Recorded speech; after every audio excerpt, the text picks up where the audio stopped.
And more Southeast Asians favouring alignment with China over the United States for the first time. That's according to the latest report on the state of the region by a Singapore-based think tank. For more insights on that report, we're joined by Sharon Seah. She's a Senior Fellow and Coordinator of ASEAN Studies Centre at the ISEAS-Yusof Ishak Institute and is a co-author on that report as well. Now, Sharon, a quick reminder. So it's 50.5 would align with China if forced to choose. 49.5 would align with the United States if forced to choose. And I'll remind you the other figures, 8%, only 8% think that choosing at all is a good idea.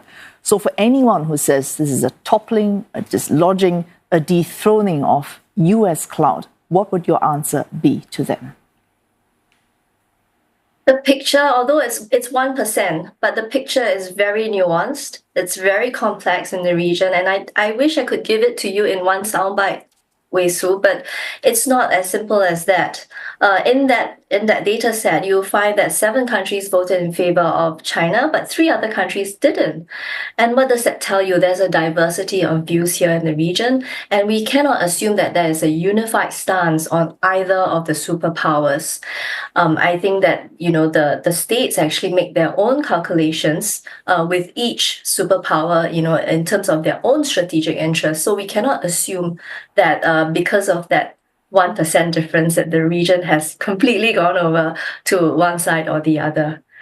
You'll also notice that this question has been asked since 2020, and there's been a trend of ups and downs. So I feel that we shouldn't focus on just the short-term ups and downs, but really look at the long-term where the sentiments are going.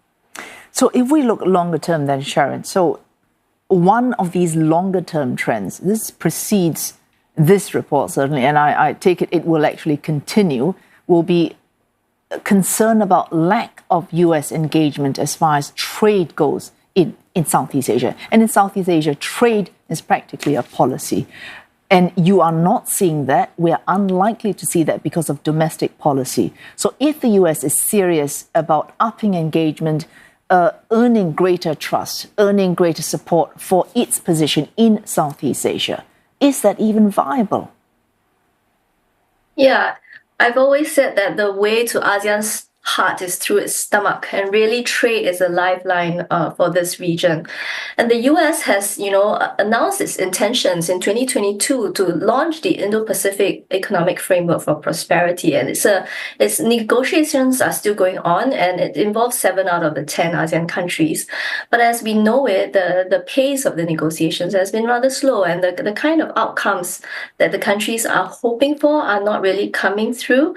So that's a little bit disappointing. I think countries acknowledge that commitment by America to engage with us economically, but ultimately, you have to lay the goods on the table.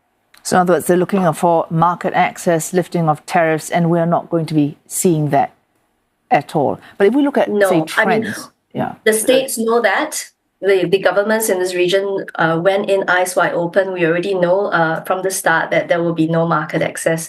But I think there was still this underlying hope that creatively we can do something new and something innovative together with the US and its partners.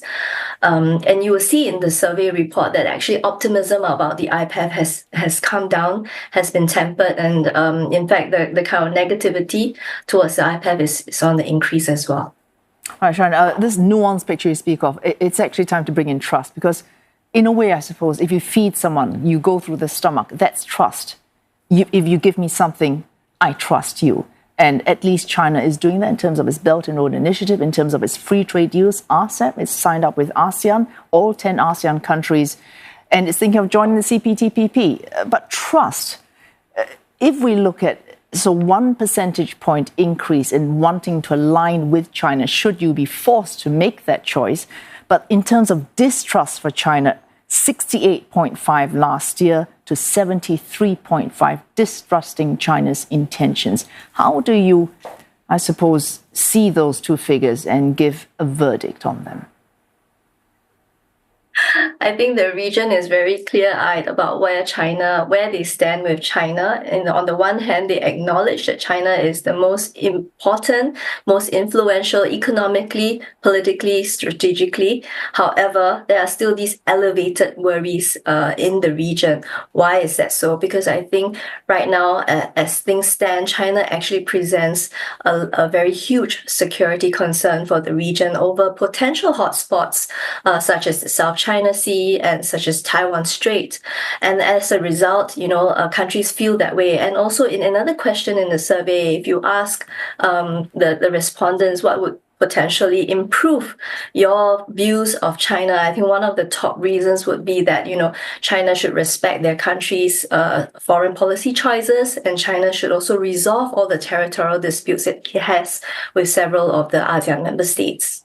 Slight leap in topic now. The big headlines is US-China, but the big winner possibly in this is Japan. Now, this State of Southeast Asia survey has been running since 2019. Every year, the winner in terms of the most trusted of the five, so that's always US, China, EU, India, and Japan, has been Japan. That's right. This year again, Japan consistently the winner, and across all 10 ASEAN countries, the most trusted.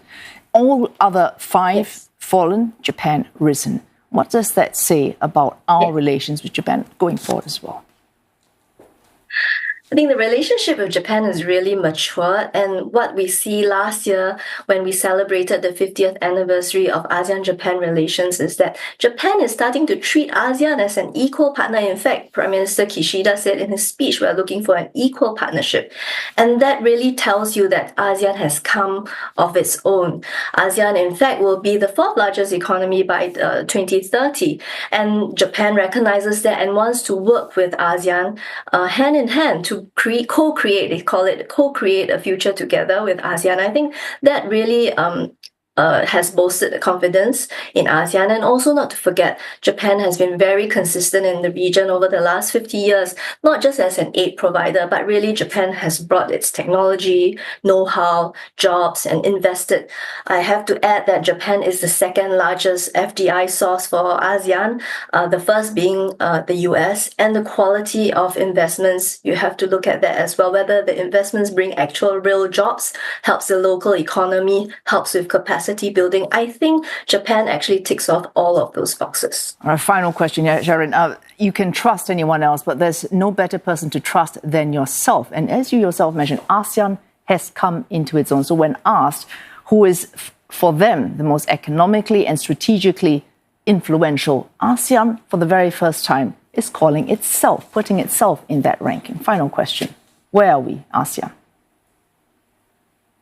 I think in this very volatile geopolitical environment, ASEAN has no choice but to look to its own backyard, look to itself, and try to enhance its self-resilience to fend off these pressures from the major powers. And that really is coming at a time when, we see so many very fast, very evolving developments happening. And it's a good strategy, because who else do you look to for help but of your own? And I think ASEAN can and make it. In fact, in the question about global free trade, ASEAN has come up tops in championing free trade.